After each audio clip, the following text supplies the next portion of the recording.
106 ಕ್ಷೇತ್ರಗಳಲ್ಲಿ ಮಹಾಗಠಬಂಧನ್ ಮುನ್ನಡೆ ಸಾಧಿಸಿ ಈಗ ಮುನ್ನುಗ್ತಾ ಇದೆ. ಇದುವರೆಗೂ ಕೂಡ ಅಂಚೆ ಮತ ಎಣಿಕೆ ಡೀಟೇಲ್ಸ್ ಅನ್ನ ನಿಮಗೆ ನೀಡ್ತಾ ಇದ್ವಿ. 106 ಕ್ಷೇತ್ರಗಳಲ್ಲಿ ಮಹಾಗಠಬಂಧನ್, 133 ಕ್ಷೇತ್ರಗಳಲ್ಲಿ NDA ಮುನ್ನಡೆಯನ್ನ ಸಾಧಿಸ್ತಾ ಇದೆ. ಇದು ಅಂಚೆ ಮತ ಎಣಿಕೆಯ ಡೀಟೇಲ್ಸ್ ಅನ್ನ ನಿಮಗೆ ನೀಡ್ತಾ ಇರೋದು. ವರಂಕಲ್ ಸರ್ 133 ಆಗಲೇ ಹೇಳ್ತಾರೆ. ಮೋಸ್ಟ್ ಡಿಸ್ಆರ್ಗನೈಸ್ಡ್ ಎಲೆಕ್ಷನ್ಸ್ ಫೈಟ್ ಮಾಡಿದ್ದು ಕಾಂಗ್ರೆಸ್ ಮಹಾಗಠಬಂಧನ್. ಆರ್ಗನೈಸ್ಡ್ NDA ಭಾಳ ಆರ್ಗನೈಸ್ಡ್ ಇತ್ತು. ಕಾಂಗ್ರೆಸ್ದವ್ರಿಗೆ ಏನಿತ್ತು, ಜನಸುರಾಜ್ ಪಾರ್ಟಿ ಅವ್ರ ಇವರು ಓಟ್ ಕಟ್ ಮಾಡ್ತಾರೆ, ಸೊ ನಮಗೆ ಅಡ್ವಾಂಟೇಜ್ ಆಗ್ತದೆ ಅಂತ ತಿಳಿದಿದ್ರು. ಬಟ್ ಜನಸುರಾಜ್ ಪಾರ್ಟಿದು ಏನಾಯಿತು ಅಂದರೆ, ಈ ಆನ್ಲೈನ್ ಸ್ವಿಮ್ಮಿಂಗ್ ಕಲಿಸಿದಂಗೆ ಆಯ್ತದು. ಅವನು ಜಿಗಿಲೇ ಇಲ್ಲ ಎಲೆಕ್ಷನ್ಗೆ. ಮೇಲೆ ನಿಂತು ಹಿಂಗೆ ಜಿಗಿರಿ, ಹಿಂಗೆ ಆಡ್ರಿ ಅಂದರೆ ಅದು ಆಗಲ್ಲ. ಸೊ ಹೀಗಾಗಿ ಅದು ಟೋಟಲ್ ಫ್ಲಾಪ್ ಆಯಿತು. ಯಾಕೆ ಹೇಳ್ತೀನಿ, ಇದು Jan Suraaj party it is indirectly Congress instigated. ಅದು ಇದೇ ಪ್ರಶಾಂತ್, ಒಂದು ನಿಮಿಷ ಸರ್, ಇದೇ ಪ್ರಶಾಂತ್ ಕಿಶೋರ್ ಅವರು ಉತ್ತರ ಪ್ರದೇಶ್ ಎಲೆಕ್ಷನ್ದಾಗೆ ಸ್ಟ್ರಾಟಜಿಸ್ಟಾಗಿ ವರ್ಕ್ ಮಾಡಿದರು. ಅಲ್ಲಿ ಎಲ್ಲರಿಗೂ ವಿರೋಧವಾಗಿ, ಅಂದರೆ ಕಾಂಗ್ರೆಸ್ ಲೀಡರ್ಸ್ ಎಲ್ರಿಗೂ ವಿರೋಧವಾಗಿ ಇವರು ಅಲೈನ್ಸ್ ಮಾಡ್ಕೊಂಡ್ರು BSP ಜೊತೆ, SP ಜೊತೆ. 2017 ಎಲೆಕ್ಷನ್ ನಾನು ಹೇಳ್ತಾ ಇರೋದು. ಆವಾಗ ರಾಹುಲ್ ಗಾಂಧಿ ಒಬ್ಬರೇ ಇವರು ಪ್ರಶಾಂತ್ ಕಿಶೋರ್ಗೆ ಸಪೋರ್ಟು, ಬಾಕಿಯವರೆಲ್ಲ ವಿರೋಧ ಇದ್ದರು, ಅಲೈನ್ಸಿಗೆ ಒಪ್ಪಿರಲಿಲ್ಲ. ಬಟ್ ಅಲೈನ್ಸ್ ಆಗಿ 27 ಸೀಟ್ ಇದ್ದಂಥ ಕಾಂಗ್ರೆಸ್ಸು 6 ಸೀಟಿಗೆ ಬಂತು. ಆಮೇಲೆ ಇವರು ಕಾಂಗ್ರೆಸ್ ಸೇರಕ್ಕೆ ಹೋಗಿದ್ರು. ಆಲ್ಮೋಸ್ಟ್ ಈ was on the verge of joining Congress. General secretary ಕೊಡು ಅಂದಾಗ ಅವ್ರು ಕೊಡಲಿಲ್ಲ, ಅದಕ್ಕೆ ಬಿಟ್ಟು ಬಂದು ಮತ್ತೆ ಈ ಎಲೆಕ್ಷನ್ ಸ್ಟ್ರಾಟಜಿ ಅದು ಅಂಥೇಳಿ ಮಾಡ್ಕೊಂಡು ಹೋದರು. ಬಟ್ ಒಂದು ಗಮನ ಕೊಡೋಂಥ ವಿಷಯ ಅಂದರೆ, ಯಾವ ಮೀಡಿಯಾನೂ ಗಮನ ಕೊಟ್ಟಿಲ್ಲ. ಏನಂದರೆ, ಇಲ್ಲಿವರೆಗೆ ಪ್ರಶಾಂತ್ ಕಿಶೋರ್ ಅವ್ರ ಕ್ಲೇಮ್ಸ್ ಇದೆಯಲ್ಲ, ಅದು ಅಥೆಂಟಿಕೇಷನ್ನು BJPನಿಂದ ಬಂದಿಲ್ಲ. ಅವ್ರು ಹೇಳಿದರು 2014 ನನ್ನಿಂದನೇ ಮೋದಿ ಗೆದ್ದರು ಅಂಥೇಳಿ. ಬಟ್ BJP ಅವ್ರು ಇಲ್ಲಿವರೆಗೂ ಅವರು ಅಥೆಂಟಿಕೇಟ್ ಮಾಡಿಲ್ಲ, ಇವ್ರು ನಮಗೆ ಸಪೋರ್ಟ್ ಮಾಡಿದ್ರು ಅಂತ ಮಾಡಿಲ್ಲ.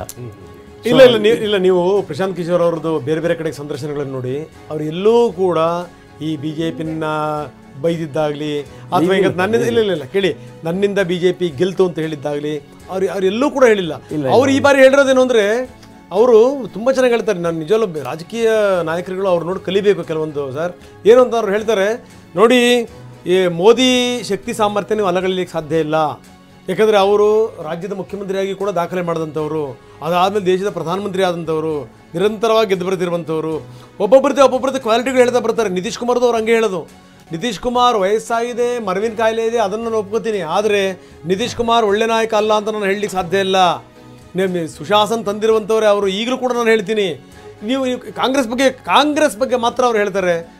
ಒಂದೇ ಒಂದು ಸಂಘಟಿತ ಸಂಗತಿಗಳೆಲ್ಲ ಇವ್ರದ್ದು. ಇವರು ಏನಂದ್ರೆ ಸರಿಯಾದ ರೀತಿಯಲ್ಲಿ ಇವರು ತಾವೇ ಬುದ್ಧಿವಂತರ ರೀತಿಯಲ್ಲಿ ವರ್ತನೆ ಮಾಡ್ತಾರೆ. ಇವರು ಕಾಂಗ್ರೆಸ್ ಸೇರಕ್ಕೆ ಹೋಗಿದ್ರಲ್ಲ, ಬಯೋಡಾಟಾ ಡೆವಲಪ್ ಮಾಡಿದ್ದೆ ನಾವು BJPಗೆ ಸಪೋರ್ಟ್ ಮಾಡೀನಿ ಅಂತ ಹೇಳಿ. ಆಮೇಲೆ ಚುನಾವಣೆ ಎದುರಿಸ್ಬೇಕಾದ್ರೆ ಒಬ್ಬ ನಾಯಕ ಹಿಂಗ್ ಮಾತಾಡಬೇಕು ಅನ್ನೋದನ್ನ ನಾನು ಹೇಳ್ತಾ ಕರೆಕ್ಟ್ರಿ. ಬಟ್ ಪ್ರಶಾಂತ್ ಕಿಶೋರ್ ಅವ್ರದ್ದು ಕ್ಲೇಮ್ಸು ಮತ್ತು ಇದೆಲ್ಲ ಯಾರು ಅಥೆಂಟಿಕೇಟ್ ಮಾಡಲ್ಲ. ಅವ್ರು ಹೇಳಿದ್ದಾರೆ, ಒಂದು ಕಡೆ ಹೇಳಿದ್ದಾರೆ, ನಾವು BJP ಸ್ಟ್ರಾಟಜಿ ಟೀಮ್ನಾಗ ನಾನು ಇದ್ದೆ ಅಂತ ಹೇಳಿ, ಗೆದ್ದರು ಅಂತ ಹೇಳಿ.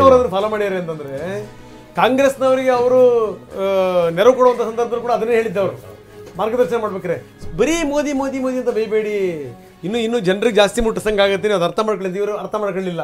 ನಾನು ಹೇಳೋದು ಅಂದರೆ, ಒಬ್ಬ ನಾಯಕ ಎಷ್ಟರ ಮಟ್ಟಿಗೆ ಮಾತಾಡಬೇಕು ಅನ್ನೋದು ಇದೆಯಲ್ಲ ಅದು. ಆಮೇಲೆ ಅವ್ರು ಹೇಳಿದ್ರು ತುಂಬ ಕ್ಲಾರಿಟಿ, ನಾನೇನು ಅಧಿಕಾರಕ್ಕೆ ಬರ್ತೀನಿ ಅನ್ನೋ ಒಂದು ವಿಶ್ವಾಸ ನನಗಿದೆ, ಹಂಗೆ ಹೇಳಲೇಬೇಕು ನಾನು. ಆದರೆ ಕಡಿಮೆ ಬಂತು ಅಂತಂತಂದರೆ ನಾನೇನು ಗೊತ್ತಾ, ನಾನು ಅವ್ರನ್ನ ಹಿಡಿದಿರ್ತೀನಿ, ಇವ್ರು ಹಿಡಿದಿರ್ತೀನಿ, ಅವರು ಸರ್ವಸ್ವತಂತ್ರರು, ನಾನು ಹಿಂದಕ್ಕೆ ಬಂದುಬಿಡ್ತೀನಿ, ಮತ್ತೆ ನಾನು ಕಟ್ಟುವಂಥ ಪ್ರಯತ್ನ ಮಾಡ್ತೀನಿ ಅಂತ ಇದು ಸರ್. ಬಟ್ ಆದರೆ JDU 25 ಸೀಟ್ಗಿಂತ ಜಾಸ್ತಿ ಗೆಲ್ಲಲ್ಲ, ಗೆದ್ದರೆ ನಾನು ಎಲೆಕ್ಟ್ರಲ್ ಪಾಲಿಟಿಕ್ಸಿಂದ ದೂರ ಆಗ್ತೀನಿ ಅಂತ ಹೇಳಿದರು. So now it is being proved. ಈಗ 100% JDU 62.